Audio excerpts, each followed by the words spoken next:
Good morning, dear students. Today we are going to learn our 7th chapter सुक्तयः. सुक्तयः का मतलब होता है Maxim's या एपिग्राम्स, जो ऐसे छोटे छोटे मतलब में लाइंस हैं या कहावतें हैं जो हमें लाइफ में बहुत अच्छी सीख दे जाती है. तो let's learn it. One can find extremely good thoughts in Sanskrit literature, so much so that they become our guides on the way of life. Even small Sanskrit sentences are like precious gems. 7 beautiful Sanskrit sentences have been presented in this chapter.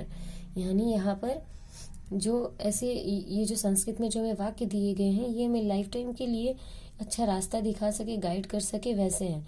तो हमें इन्हें समझना है और अपने life में apply भी करना है. ठीक है, so let's start. First stanza है फर्स्ट जो मैक्सिम है या सूक्त है उसका नाम है ज्ञानम भारः क्रियाम विना. ज्ञान यानी नॉलेज और क्रिया यानी एक्शन. तो यहाँ पर जो मीनिंग दिया गया है कि क्रिया विना यानी विदाउट एक्शन. तो इसका मतलब क्या हुआ कि जो कोई भी नॉलेज है आपके पास, तो अगर उसे आप यूज नहीं करते तो वो क्या है आपके लिए बोझ है. तो हम इसका ट्रांसलेशन देखेंगे कि without action knowledge is a burden. Knowledge that is not put to use is meaningless. अगर आपके पास कितना भी नॉलेज है लेकिन अगर आप उसको किसी चीज में उपयोग नहीं कर सकते तो वो नॉलेज किसी काम का नहीं है. जैसे कि आपने कोई स्किल सीखी लेकिन उसको आपने डेवलप नहीं किया, उसे आपने किसी भी तरह से उसे किसी काम में यूज नहीं किया, उससे किसी की हेल्प नहीं की, तो वो ज्ञान आपके किसी काम का नहीं है. और वैसे भी कहा जाता है ना कि नॉलेज या ज्ञान तो ऐसी चीज है जो बांटने से बढ़ती है और हमेशा हर एक पीढ़ी को, नई आने वाली पीढ़ी को उस नॉलेज को देना चाहिए. लेकिन अगर उस नॉलेज को कभी किसी के साथ बांटा ही ना जाए तो वो धीरे धीरे खत्म हो जाती है या फिर से बोझ बनकर रह जाती है. तो इस स्टैंजा में इसमें हमें यही समझाया गया है इस एपिग्राम में कि जो ज्ञान है अगर वो एक्शन में नहीं लिया जाता, without action the knowledge is burden. Okay, अब हम नेक्स्ट आंसर की ओर बढ़ेंगे. जननी जन्मभूमिश्च स्वर्गादपि गरीयसी. जननी यानी माता, जन्मभूमि यानी हम जहाँ पर जन्म लेते हैं वो हमारी जन्मभूमि, और स्वर्गादपि गरीयसी यानी ये स्वर्ग से भी ज्यादा ग्रेट है, स्वर्ग से भी ज्यादा इनका स्थान ऊंचा है. स्वर्गादपि यानी मोर देन इवन हेवन, स्वर्ग से भी ज्यादा. गरीयसी यानी ग्रेटर, उनका स्थान उससे भी ज्यादा ऊंचा है. तो हम इसका ट्रांसलेशन समझेंगे कि ट्रांसलेशन है mother and motherland are greater than even heaven. जो माता होती है ना, माँ, हमें जन्म देने वाली माँ, और जिस धरती पर हम जन्म लेते हैं इसका महत्व तो स्वर्ग से भी ज्यादा है. कहते हैं ना कि श्री राम जी ने भी कहा था कि मुझे अगर स्वर्ग भी मिले ना तो वो मुझे माता कौशल्या की गोद से ज्यादा लुभावना नहीं लगता है. यानी उन्हें अपने माँ की गोद स्वर्ग से भी ज्यादा मतलब में प्यारी लगती है. तो यहाँ पर हमें इसमें यही समझाया गया है कि अपने मातृभूमि से प्रेम करना. अब नेक्स्ट एपिग्राम है आपदी मित्र परीक्षा. आपदी यानी प्रॉब्लम्स या मुश्किल, ऐसा हर्डल टाइम जो हमारे लाइफ में होता है वो इन हर टाइम. मित्र परीक्षा यानी टेस्ट ऑफ फ्रेंड, यानी जो मुसीबत का समय होता है उसी समय में पता चलता है कि कौन हमारा सच्चा मित्र, सच्चा साथी है, सच्चा दोस्त है. जब हमारे लाइफ में सब कुछ अच्छा चल रहा होता है तब तो सभी हमारे दोस्त होते हैं, पर जब हम कभी लाइफ में अनसक्सेसफुल होते हैं या हम लाइफ में कभी बहुत प्रॉब्लम्स में घिरे होते हैं और उस समय हमारे साथ कौन खड़ा होता है, कौन हमें हमेशा हेल्प करता है, वही हमारा सच्चा दोस्त होता है.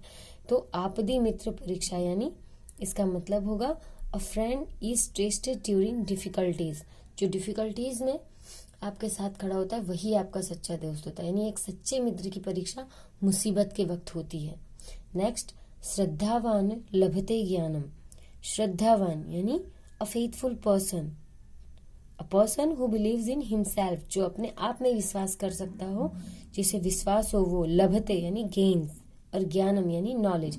यानी इसका मतलब होगा a self confident person gains knowledge. यानी जिसे अगर अपने आप में ही विश्वास नहीं है तो वो किसी भी ज्ञान की प्राप्ति कैसे कर सकता है.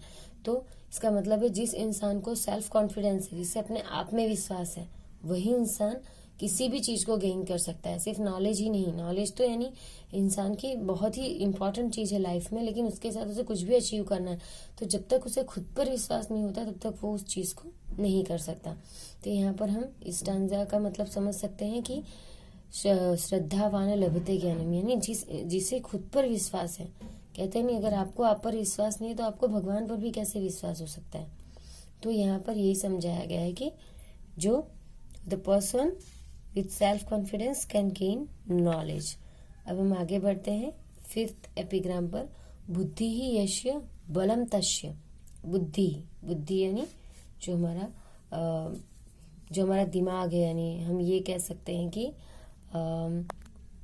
जिससे हम कुछ भी अच्छे या बुरे का निर्णय लेते हैं। तो यश यानी हुज, विथ हुम, और तस्य यानी उसका। बुद्धि the person who has intelligence has strength, यानी जिसके पास बुद्धि है उसी के पास बल भी है। चाहे इंसान के पास जितना भी बल हो, लेकिन अगर उसके पास बुद्धि ना हो तो वो किसी भी बुद्धिमान इंसान का गुलाम बन के रह जाता है।